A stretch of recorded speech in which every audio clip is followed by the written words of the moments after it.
নমস্কার, সকলকে স্বাগত জানাচ্ছি। টিচার্স রিক্রুটমেন্ট বোর্ড টিআরবিটির যে পরীক্ষাগুলো, সেই পরীক্ষার মধ্যে একটি উল্লেখযোগ্য পরীক্ষা হলো ডেট 2। তার জন্য ইম্পর্টেন্ট এমসিকিউ সিরিজ যে রয়েছে, তার 7 নম্বর ক্লাস এক্সাম টার্গেটেড এমসিকিউস নিয়ে এই ক্লাসগুলোতে আলোচনা করা হয়। এর পূর্বে কিন্তু 6টি ক্লাস রয়েছে, অবশ্যই তোমরা দেখে নেবে। Bengali, English, pedagogy, history, geography, political সায়েন্সের বিভিন্ন কোয়েশনস নিয়ে আলোচনা করা হয়। তোমাদের যেই সাবজেক্টের কোয়েশনস প্রয়োজন এবং আলোচনা প্রয়োজন, অবশ্যই তোমরা কমেন্টে জানাবে এবং চ্যানেলে নতুন হলে সাবস্ক্রাইব করবে, পাশে থাকা অল বেল নোটিফিকেশনটি অন করে দেবে, যাতে ভিডিও আপলোডের সঙ্গে সঙ্গে তোমাদের কাছে নোটিফিকেশন চলে আসে, এবং বন্ধুদের সঙ্গে শেয়ার করবে, because sharing is caring.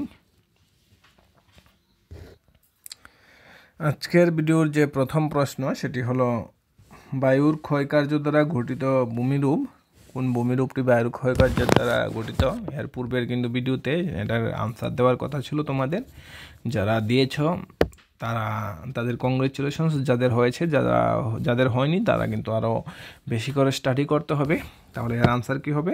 Answer হবে অপশন সি, জিওগেন বা জিওগেন। বিস্তারিত জেনে নেব আমরা।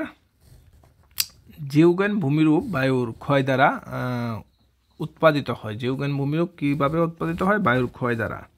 জিওগেন এটি টেবিল আকৃতির ভূমিরূপ হয়। টেবিল আকৃতির ভূমিরূপ হয়, বেশিরভাগ শুষ্ক ও অর্ধ শুষ্ক অঞ্চলে দেখা যায়।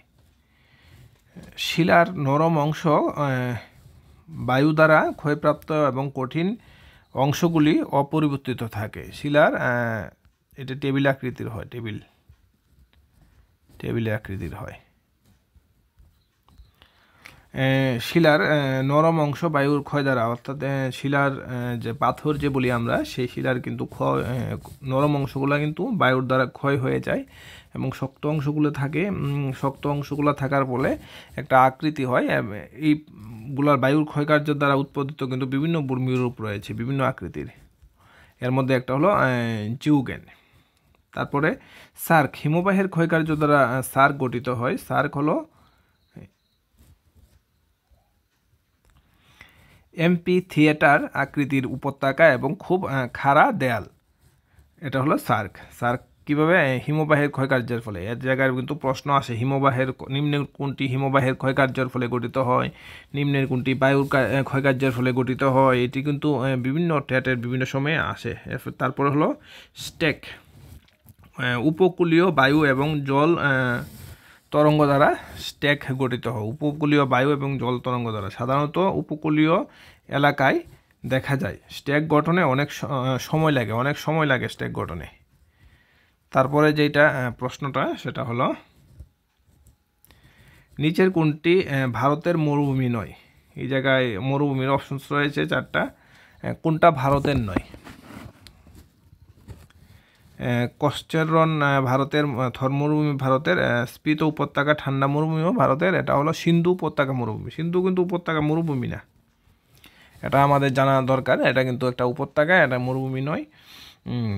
সুতরাং আনসার হবে সি। বিস্তারিত আমরা দেখে নিই। সিন্ধু উপত্যকা মরুভূমি হলো উত্তর পাকিস্তানের প্রায় জনবসতিহীন মরুভূমি এবং এটা কিন্তু পাকিস্তানে অবস্থিত, ভারতে অবস্থিত নয়। তারপরে রয়েছে এটি চেনাব এবং সিন্ধু নদীর মধ্যবর্তী উত্তর পশ্চিম পাঞ্জাব প্রদেশের 19,501 বর্গ কিলোমিটার এলাকা জুড়ে রয়েছে। এই এলাকা জুড়ে কিন্তু রয়েছে। তারপর রয়েছে এটি শুষ্ক এবং কম অতিথি পরায়ণ উত্তর পশ্চিম কাটা ঝাড়বাতি বনের তুলনায়, যা এটিকে ঘিরে থাকে। শীতকালে হিমাঙ্ক থেকে গ্রীষ্মকালে অত্যন্ত গরম এবং বছরে প্রায় মাত্র 600 থেকে 800 মিলিমিটার বৃষ্টিপাতের তাপমাত্রা, অর্থাৎ বছরে কিন্তু বৃষ্টিপাত 600 থেকে 800 মিলিমিটার হয়। তারপরে রয়েছে মরুভূমিতে 5টি বৃহৎ স্তন্যপায়ী প্রাণী রয়েছে: ভারতীয় নেকড়ে, ডুরাকুটা, হায়েনা, তারপরে ক্যারাকাল, ভারতীয় চিতাবাঘ এবং ইউরিয়াল সহ অনেক ইঁদুর এবং অন্যান্য স্তন্যপায়ী প্রাণী। তারপরে রয়েছে থর মরুভূমি। থর মরুভূমি কিন্তু ভারতের একটি মরুভূমি। থর মরুভূমি ভারতের রাজস্থানে অবস্থিত এবং এটি গ্রেট ইন্ডিয়ান ডেজার্ট নামেও পরিচিত। গ্রেট ইন্ডিয়ান ডেজার্ট, থর মরুভূমি মনে রাখতে হবে, খুব বিশেষ গুরুত্বপূর্ণ একটি প্রশ্ন। থর মরুভূমি উত্তর পূর্বে আরাবল্লী পাহাড় এবং পশ্চিমে কস্টের রন এবং উত্তর পশ্চিমে সিন্ধু নদীর পলল সমভূমির মধ্যে বিস্তৃত। তারপরে রয়েছে এটি আংশিকভাবে ভারতের রাজস্থান রাজ্যে এবং আংশিকভাবে পাকিস্তানের পাঞ্জাব ও সিন্ধু প্রদেশে অবস্থিত কস্টের রন। অর্থাৎ কিছুটা কিন্তু পাকিস্তানও রয়েছে, কিছুটা ভারতে রয়েছে। তারপর রয়েছে কচ্ছের গ্রেট রান হলো গুজরাটের কচ্ছ জেলার থর মরুভূমির একটি লবণের জলাভূমি। তারপর রয়েছে এটি গ্রেট রান এবং লিটন রান নামে বিভক্ত।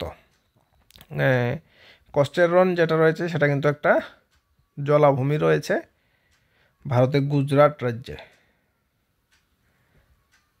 তারপর রয়েছে যে কচ্ছের রনের ইতিহাসের সূচনা হয় আদি লিথিক বসতি দিয়ে। এটি পরে সিন্ধু সভ্যতার পাশাপাশি ভারতের মৌর্য ও গুপ্ত সাম্রাজ্য দ্বারা অধ্যুষিত ছিল। স্পিতি উপত্যকা ঠান্ডা মরুভূমি। স্পিতি উপত্যকা ঠান্ডা মরুভূমি। স্পিতি উপত্যকা হলো একটি শীতল মরুভূমির পার্বত্য উপত্যকা যা উত্তর ভারতের হিমাচল প্রদেশ রাজ্যের উত্তর পূর্ব অংশে হিমালয়ের উঁচুতে অবস্থিত। অর্থাৎ হিমাচল রাজ্যে কিন্তু এটি অবস্থিত। স্পিতি নামক নামের অর্থ মধ্যভূমি, অর্থাৎ তিব্বত ও ভারতের মধ্যবর্তী ভূমি। অর্থাৎ তিব্বতের এবং ভারতের মধ্যবর্তী ভূমি হলো স্পিতি। তারপর নেক্সট যে কোয়েশ্চেন্স রয়েছে সেটা হলো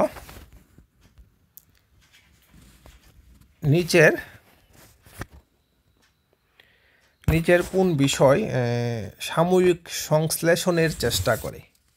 নিচের কোন বিষয় সাময়িক সংশ্লেষণের চেষ্টা করে? এর আনসার কি হবে? এর আনসার হবে অপশন ডি, ইতিহাস।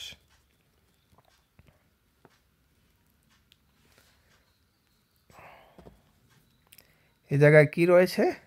রয়েছে সাময়িক সংশ্লেষণকে একটি পদ্ধতির স্বয়ংক্রিয় নির্মাণ হিসাবে সংজ্ঞায়িত করা হয়, যেখানে আমরা একটি অস্থায়ী নির্দিষ্ট কারণ তৈরি করি এবং তারপর এটি প্রমাণ করার চেষ্টা করি।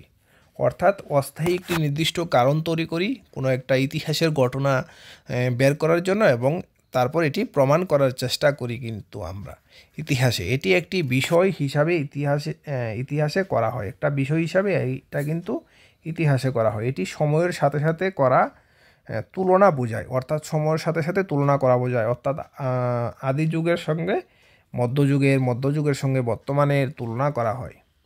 এখানে যদি একটি প্রক্রিয়া সাময়িকভাবে বর্ধিত হয় এর মানে হলো যে এটি একটি নির্দিষ্ট সময়ের মধ্যে ঘটে। যদি দুটি ঘটনার সংঘটিত সাময়িকভাবে ভিন্ন হয় তবে সেগুলি সময়ে ঘটেছিল, বিভিন্ন সময়ে ঘটেছিল। অর্থাৎ দুটি ঘটনার সংঘটিত সাময়িকভাবে যদি ভিন্ন হয় তাহলে দুইটা ভিন্ন সময়ে সেটা ঘটেছিল, এটা মনে করা হয়। তারপর ভূগোলের দ্বারা স্থানীয় সংশ্লেষণের চেষ্টা করা হয়। তারপর রয়েছে এটিতে এমন যে কোনো আনুষ্ঠানিক কৌশল অন্তর্ভুক্ত রয়েছে যা তাদের টোপোলজিক্যাল, জ্যামিতিক বা ভৌগোলিক বৈশিষ্ট্যগুলি ব্যবহার করে সত্তাগুলি অধ্যয়ন করে। অর্থাৎ বিভিন্ন পদ্ধতি ব্যবহার করে কিন্তু সেগুলি বের করা হয়। তারপর নেক্সট যেটা রয়েছে কালো মাটির জন্য কোনটি সবচেয়ে উপযুক্ত অর্থকরী ফসল? তুলা, চা, পাট, তেলবীজ। এর আনসার কি হবে তোমরা অবশ্যই কমেন্টে জানাবে। আমি নেক্সট ভিডিওতে এর আনসার কিন্তু দিয়ে দেব। ভিডিওটি ভালো লাগলে অবশ্যই লাইক করবে, বন্ধুদের সঙ্গে শেয়ার করবে, চ্যানেল নতুন হলে অবশ্যই সাবস্ক্রাইব করবে। পাশে থাকা অল বেল নোটিফিকেশনটি অন করে দেবে, যাতে ভিডিও আপলোডের সঙ্গে সঙ্গেই তোমাদের কাছে নোটিফিকেশন চলে আসে। ভিডিওটি দেখার জন্য অসংখ্য ধন্যবাদ।